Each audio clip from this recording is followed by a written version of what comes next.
എനിക്ക് ദേവികയോട് ഒരല്പം സംസാരിക്കാനുണ്ട്.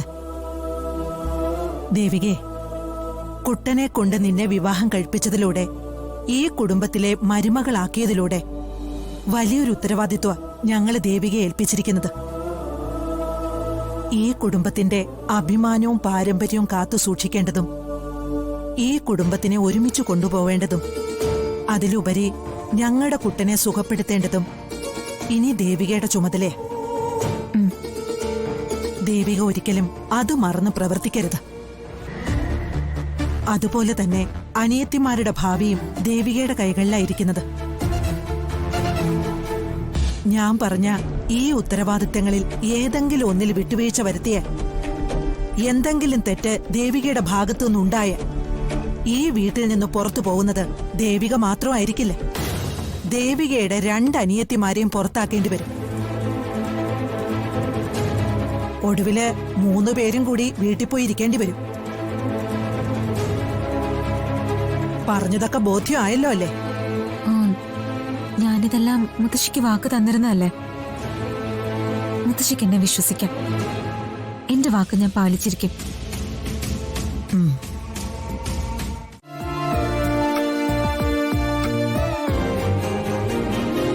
അന്ന് ആ കടലിൽ ചാടി ജീവൻ ഒടുക്കിയിരുന്നെങ്കിൽ ഇന്നിപ്പോ ഇങ്ങനെ ഇരിക്കാൻ സാധിക്കുമായിരുന്നോ?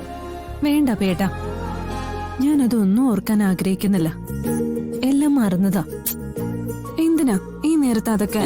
സോറി സോറി സോറി, ഞാൻ അതൊന്നും ഓർമ്മിപ്പിക്കാൻ വേണ്ടി പറഞ്ഞതല്ല. അതൊക്കെ വിട്ടേക്ക്. ദേ, ഇത് പുതിയ ലൈഫാ. എല്ലാം മറന്ന് നമുക്കൊരു പുതിയ ജീവിതം തുടങ്ങാം. അഭേട്ടാ, ഇതെന്റെ 2ാം ജന്മോ. ഇതെനിക്ക് നൽകിയത് അഭേട്ടനാ. അന്ന് അഭേട്ടൻ എന്നെ രക്ഷിച്ചതുകൊണ്ടാ എനിക്കിപ്പോ ഒരു ജീവിതം ഉണ്ടായത്, ഈ സൗഭാഗ്യങ്ങളെല്ലാം ഉണ്ടായത്. അതുകൊണ്ട് ഈ ജന്മം മുഴുവൻ ഞാൻ അഭേട്ടന് കടപ്പെട്ടവളായിരിക്കും. അഭേട്ടന്റെ സന്തോഷം എനിക്ക് പ്രധാനം. അതിനുവേണ്ടി എന്ത് വിട്ടുവീഴ്ചയ്ക്കും ഞാൻ തയ്യാറാ.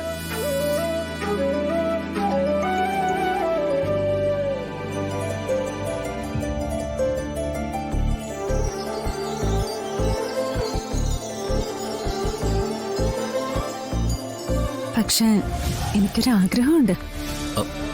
ആഗ്രഹോ? എന്താഗ്രഹം? അതെനിക്ക് പറയാമോന്നറിയില്ല. പറഞ്ഞോളൂ.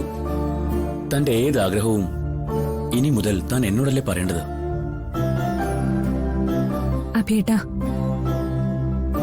ഞാൻ കുഞ്ഞായിരിക്കുമ്പോഴാ ഞങ്ങളുടെ അച്ഛൻ ഞങ്ങൾ ഉപേക്ഷിച്ചു പോയത്. അതിനുശേഷം വളരെ കഷ്ടപ്പെട്ടിട്ടാ അമ്മ ഞങ്ങളെ വളർത്തിയത്. അമ്മയ്ക്ക് ഞാനെന്ന് വെച്ച ജീവനാ. എന്നെ വിട്ടിട്ട് അമ്മയ്ക്കൊരു ജീവിതമില്ല. ഇന്ന് തന്നെ വളരെ വിഷമിച്ച അമ്മ ഇവിടുന്ന് പോയത്. അമ്മയെ പിരിഞ്ഞിരിക്കുന്ന വിഷമം എനിക്കുണ്ട്. പറ്റില്ല അഭേട്ടാ. ഒരുപാട് ദിവസമൊന്നും അമ്മയ്ക്ക് എന്നെയും എനിക്ക് അമ്മയും പിരിഞ്ഞിരിക്കാനാവില്ല.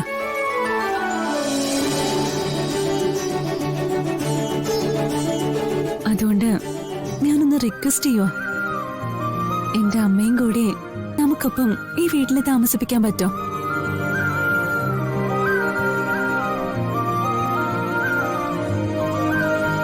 അഭേട്ടനെന്താ ഒന്നും മിണ്ടാത്ത? അല്ല അഞ്ജു, അമ്മയെ നമ്മളോടൊപ്പം ഇവിടെ താമസിപ്പിക്കുന്നതില് എനിക്ക് വിരോധമൊന്നുമില്ല. സന്തോഷമേ ഉള്ളൂ.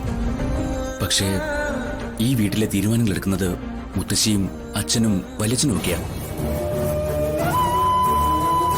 ഏതായാലും സമയവും സന്ദർഭമൊക്കെ ഒത്തുവരട്ടെ. ഞാൻ ഈ കാര്യം അവരോട് സംസാരിക്കാം. മതി, അത് മതി. എനിക്കിത് കേട്ടാ മതി. വേറെ ഏത് കഥയാ കുട്ടനെ കേൾക്കണ്ടേ? സിംഹത്തിന്റെ കുറുക്കന്റെ കഥ അറിയോ? ആ കഥ പറഞ്ഞതാണല്ലോ. ആണോ? എന്നാ അത് വേണ്ട. എന്നാ വേറൊരു കഥ പറഞ്ഞുതരുമോ? വേറെ ഏത് കഥയാ വേണ്ടേ? ആ, രാജകുമാരന്റെയും രാജകുമാരിയുടെയും കഥ. അത് മതിയോ? മതി മതി മതി മതി, അത് മതി. രാജകുമാരന്റെ രാജകുമാരിയുടെയും കഥ മതി. ഒരിടത്ത് ഒരു രാജ്യത്ത് ഒരു രാജകുമാരനും ഒരു രാജകുമാരിയും ഉണ്ടായിരുന്നു. അതിസുന്ദരനായിരുന്നു രാജകുമാരൻ. ആണോ? അപ്പോ രാജകുമാരിയോ? അതിലേറെ സുന്ദരിയായിരുന്നു രാജകുമാരി. മലകെ പോലെയാ? എന്നെ പോലെയോ? ഞാൻ അത്രയ്ക്ക് സുന്ദരിയാണോ? പിന്നെ മലക എന്ത് സുന്ദരിയാന്നറിയോ? ആ ശരി ശരി, ഇനി ഞാൻ കഥ പറയട്ടെ. അങ്ങനെ രാജകുമാരനും രാജകുമാരിയും സന്തോഷത്തോടെ പരസ്പരം സ്നേഹിച്ച് കഴിയുമായിരുന്നു. ഒരു ദിവസം അവരുടെ കൊട്ടാരത്തിലേക്ക് ഒരു സന്യാസിനി വിരുന്നു വന്നു.